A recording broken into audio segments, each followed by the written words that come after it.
Bom dia, seja muito bem-vindo a mais uma edição de Panorama Câmara, o programa da Câmara Espanhola que conecta empresas, especialistas e associados aos temas mais relevantes do ambiente de negócios.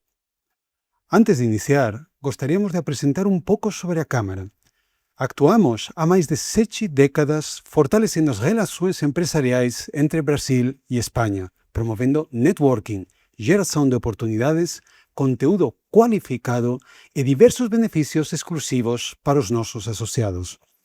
Entre eles, destacam-se condições especiais para eventos, divulgação institucional e utilização dos serviços oferecidos pela Câmara, como o próprio estúdio profissional onde hoje estamos gravando esta edição do Panorama Câmara. Este estúdio está disponível aos associados com condições bem especiais.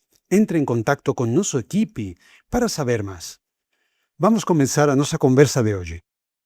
A saúde mental deixou um tema restrito ao bem-estar dos colaboradores e passou a ocupar um espaço central na agenda da compliance.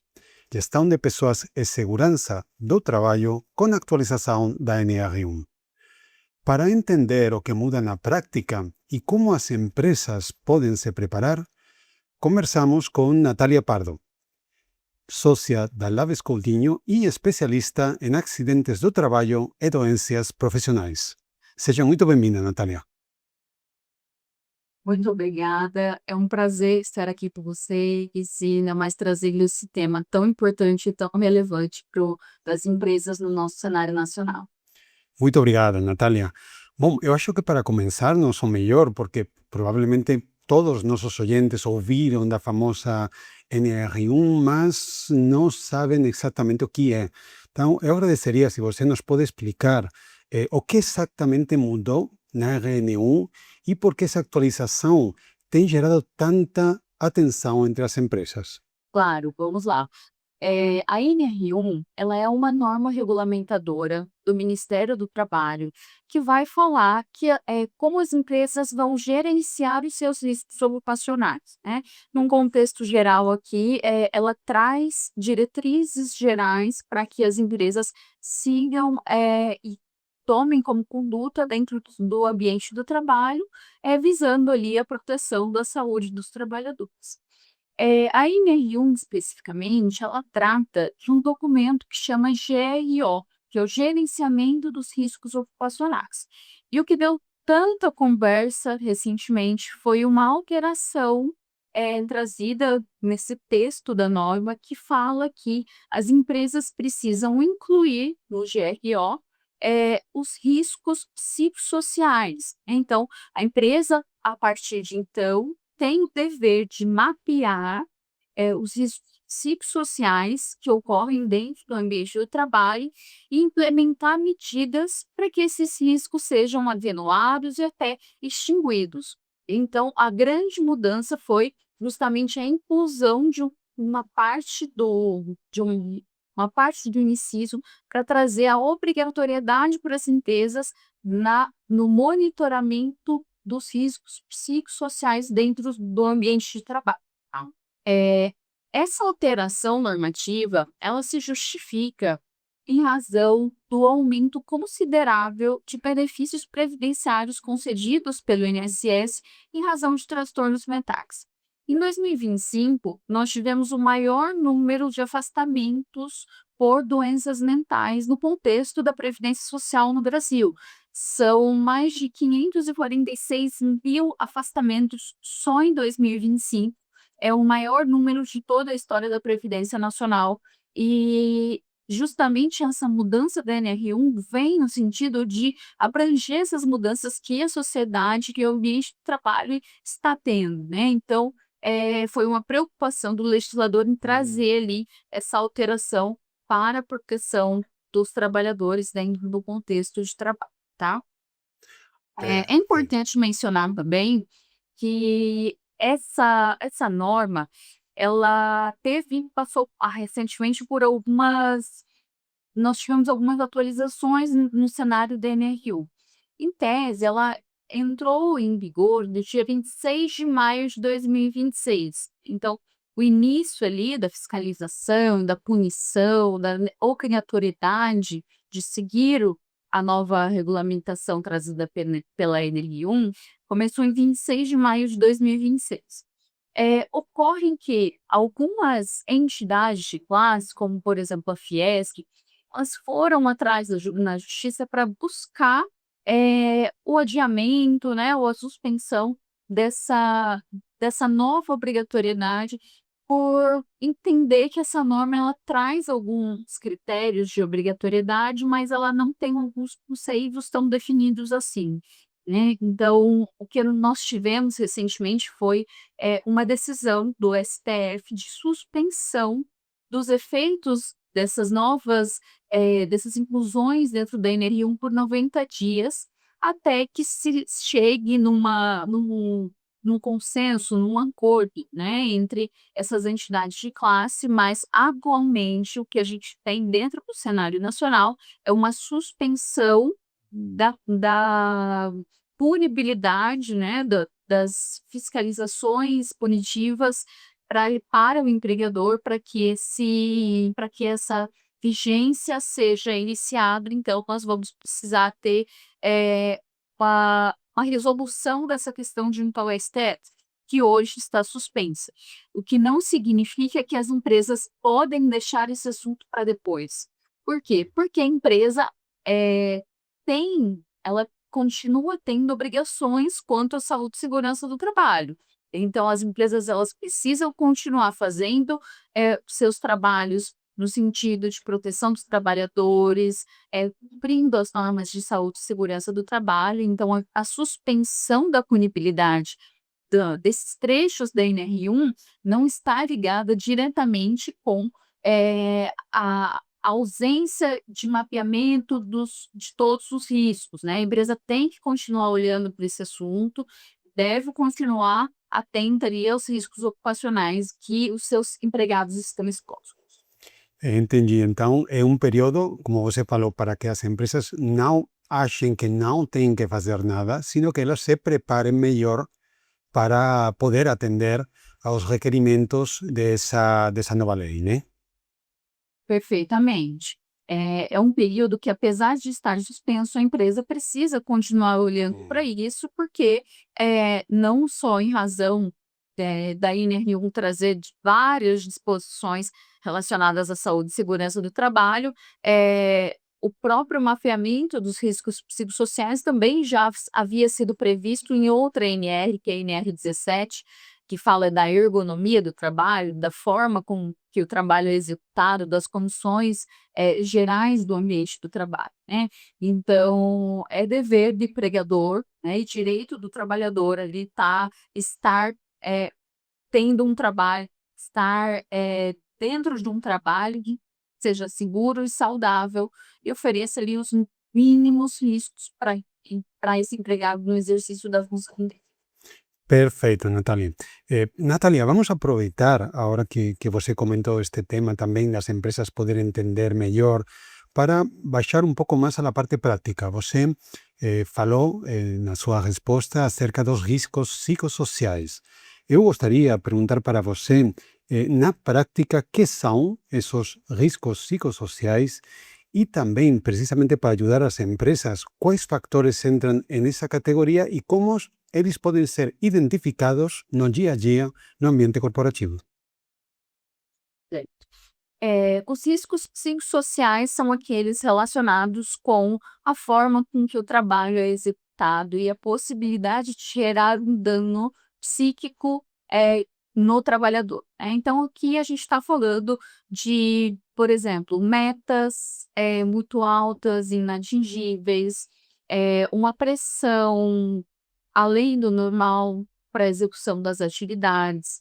A gente está falando de risco de assédio moral, de possibilidades, de chances de assédio sexual, que inclusive é crime e precisa ser tomadas as medidas, não só do ponto de vista da segurança do trabalho, mas também as medidas criminais, no caso de assédio sexual. A falta de autonomia do trabalhador para executar as suas funções ali dentro, do que lhe foi atribuído, a falta de clareza na função, Então o empregado se sente perdido, não sabe o que ele precisa fazer, como ele precisa fazer determinada atividade que lhe foi atribuída. A falta de autonomia também é um dos fatores de risco psicossociais, né, o empregado tem ali a sua função, mas ele não consegue desenvolver, porque não tem autonomia, não lhe é dada autonomia suficiente. Então esses são alguns exemplos de riscos psicossociais que são mapeados durante, esse processo de avaliação da NR1 quanto aos riscos psicossociais, né. E para a empresa mapear isso, o que que ela precisa fazer? Time de saúde e segurança do trabalho, ele precisa estar organizado e direcionado no controle e no mapeamento desses riscos. O mapeamento ocorre, com base na observação da dinâmica do trabalho. Então, a equipe de saúde e de segurança, por meio do engenheiro, por meio do técnico de segurança do trabalho, por meio do médico de saúde ocupacional, eles vão ali observar a forma com que o trabalho é estruturado dentro das companhias, e entender o que que são potenciais riscos e como mitigar eles, né. Então, isso faz muita relação, por exemplo, com capacitação de liderança, treinamentos, aberturas de espaço de escuta do trabalhador. Então são ferramentas que podem ser utilizadas dentro das companhias para que esse empregado, eh, tenha ali ele possa, se abrir para a equipe de segurança do trabalho, e assim a segurança do trabalho identificar esses riscos e poder mapear e controlar isso e definir estratégias para atingir, eh, atingir os fatores e neutralizar os riscos psicossociais, tá. Hoje, atualmente, as empresas têm usado o formulário chamado FOPSOC, que é um formulário uma pesquisa, é um formulário de pesquisa que foi traduzido para a língua portuguesa e em sua maioria, as empresas têm utilizado esse formulário POPSOG para mapear os riscos ocupacionais dentro das organizações, mas ele não é o único método de mapeamento, né. Você tem ali essas outras possibilidades que eu falei, como, abertura de escuta dos trabalhadores, treinamento e capacitação das lideranças, você tem ali uma vasta possibilidade de mapear e entender como isso funciona na prática dentro do ambiente do trabalho de cada companhia. Natalia, acho que ficou, essa parte ficou claríssima, mas quando você estava falando de todos os trabalhos que têm que fazer as empresas, eu fiquei com uma dúvida, porque com certeza algum dos nossos ouvintes está falando, puxa, mas isto não é para mim. A minha empresa é pequena, a gente não tem que fazer esse trabalho, mas acho que seria importante poder saber se existe realmente um porte mínimo de empresa para a aplicação dessas exigências de RN1. Vale para empresas de todos os tamanhos e, por outro lado, como cada porte de empresa pode se adaptar a essa normativa. Em regra, o mapeamento dos riscos, ele é obrigatório para todas as empresas, né, todas as empresas têm como dever zelar pela saúde e segurança dos seus trabalhadores. O que acontece na prática, e isso é previsto na legislação, é que as microempresas e as empresas de pequeno porte, os microempreendedores individuais, que são os MEIs, eles têm alguns benefícios em relação a isso. Então, se nós estamos falando aqui de uma empresa de pequeno porte, que não tem um ambiente do trabalho, que gera um risco alto de segurança do trabalho para os seus empregados, essa empresa ela pode sim ser dispensada da obrigatoriedade de mapeamento desses riscos, mas desde que ela esteja enquadrada aí dentro de alguma dessas categorias, seja algum MEI, um microempreendedor individual, a empresa de pequeno porte e a microempresa. Então, em regra todas, com exceção dessas, quando o risco é baixo. Só que se nós estivermos falando, por exemplo, de uma empresa de pequeno porte, que tem uma atividade, que gera um risco considerável, essa empresa ela vai ser obrigada, a fazer ali o mapeamento dos riscos psicossociais, tá. Essas normas, essas diretrizes de qual tamanho elas estão, descritas na norma, pela quantidade de empregados. Então as empresas elas são fracionadas de acordo com o número de empregados para dimensionamento da equipe de saúde e segurança do trabalho, tá. Então, a gente tem ali essa união do dimensionamento das equipes de saúde e segurança do trabalho, e aí uma vantagem, para as micro pra nós temos uma vantagem para os MEIs, para as empresas de pequeno porte e para as microempresas. Fantástico, Natália. Acho que até agora todo ficou muito claro. Você nos explicou muito bem em que consiste a lei, nos explicou muito bem em que consistem os riscos psicossociais, como podem ser detectados e que empresas têm que realmente aplicar de um jeito estricto essas normativas. Provavelmente vai haver algumas empresas que falem, ok, mas bom, talvez não acontece nada se eu não faço, não? Então, eu gostaria de aproveitar e perguntar para você quais são os principais riscos jurídicos para aquelas empresas que decidam finalmente não se adequarem às novas exigências da NR1. Com toda certeza, o maior risco, e é o que as empresas mais temem hoje, é a fiscalização. Quando a fiscalização bate na porta, a fiscalização ela vai avaliar ali o texto de trabalho como um todo e vai avaliar os documentos que mapeiam esse ambiente do trabalho e entender ali se realmente os riscos mapeados eles estão sendo mapeados da forma correta, estão sendo tratados da melhor forma pelo time. Mas hoje o maior risco para as empresas, com certeza, é a fiscalização administrativa, que pode ali chegar a aplicar multas de até R$ 6.000 por empregado, por infração, né. A gente Uau. tem ali um valor muito relevante, então quando, bate uma fiscalização e ela vai fazer a contabilização desses valores, normalmente eles não costumam estar sozinhos, então, é muito comum que o fiscal some várias transgressões à norma, é o que encarece ali, a conta, no caso a multa para o empregador, então o risco de fiscalização é muito alto, né. Nós temos também, além desse risco de fiscalização, os riscos de ação trabalhista, né, o empregado ali que se sentir lesado nos quesitos de saúde e segurança do trabalho, ele pode buscar a justiça do trabalho, e pedir indenizações por danos morais, danos materiais, né. Além de tudo, a negligência em saúde e segurança ocupacional, ela é considerada crime e os sócios administradores, eles podem inclusive ser responsabilizados penalmente, né. Então os sócios, no caso de uma empresa que não cuida ali da saúde e segurança do trabalho, também podem ser responsabilizados de forma pessoal e criminal quanto à saúde e segurança desses trabalhadores, né. E sem contar também, é muito importante que a gente falar aqui do dano à imagem e à reputação da empresa. E os acidentes hoje, em casos mais graves, eles são noticiados pela mídia, a imprensa cobre esses acontecimentos, e ainda mais nesse contexto da NR1, que é um assunto que está tão aquecido dentro do mercado de saúde ocupacional.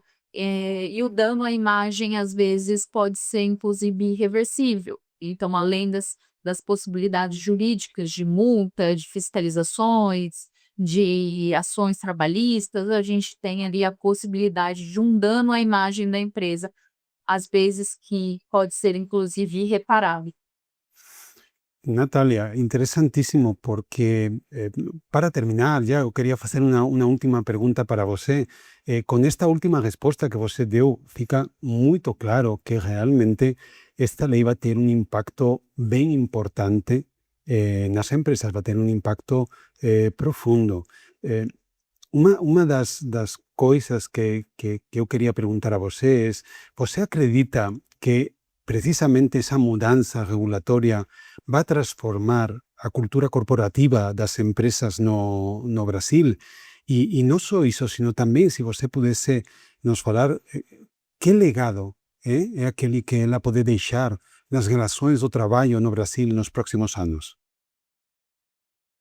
Com certeza, eu acredito que essa mudança da NR1, ela é benéfica, não só para os trabalhadores, mas também para os empregadores que têm ali, que costumam fazer as coisas de uma forma correta, buscam cumprir a lei e as normas, no geral, que lhes são atribuídas, né. E eu acredito que, essa mudança da NR1, ela traz mesmo uma transformação cultural.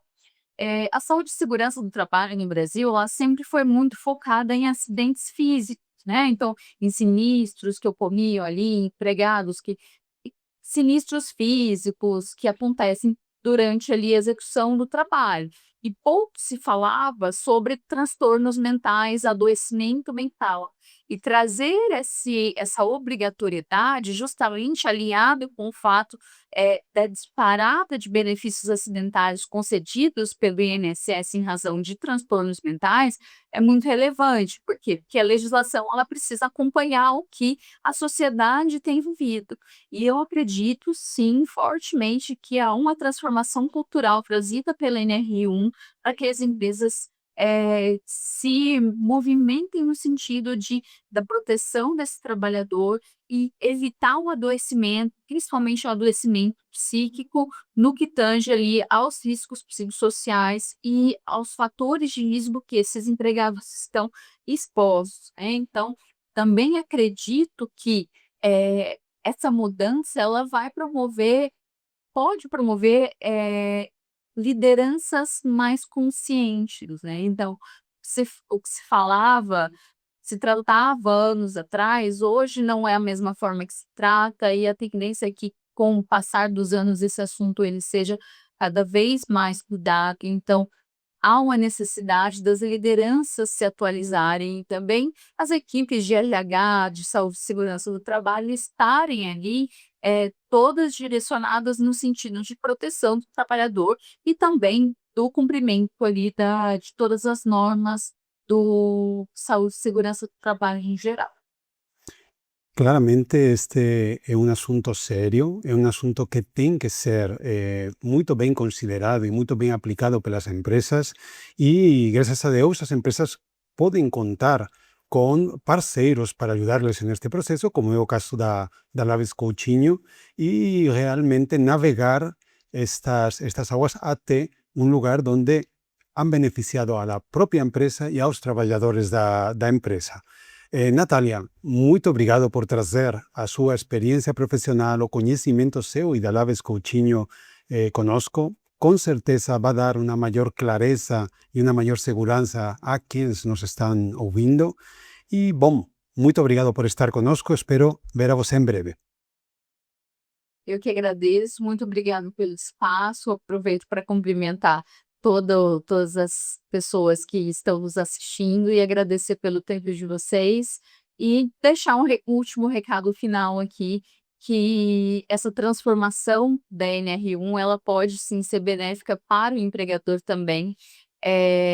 O Lavez Coutinho é um escritório voltado a empresas, nosso atendimento ele é feito para empregadores, então os nossos esforços aqui do lado de cá, eles são voltados, à conscientização e ao trabalho junto aos empregadores, e também para que eles não sintam o reflexo tributário disso, né, porque apesar de nós estarmos falando de uma situação que impacta diretamente, a saúde e segurança do trabalhador, esse fato ele vai reverberar também na tributação da empresa, né. Hoje as empresas que pagam contribuição sobre a folha de pagamento, elas têm ali, um tributo específico que pode ser majorado ou diminuído conforme desempenho, dentro de saúde e segurança do trabalho. Então se essa empresa cuida mais da saúde e segurança do trabalho dos seus empregados, ela vai ter uma bonificação em relação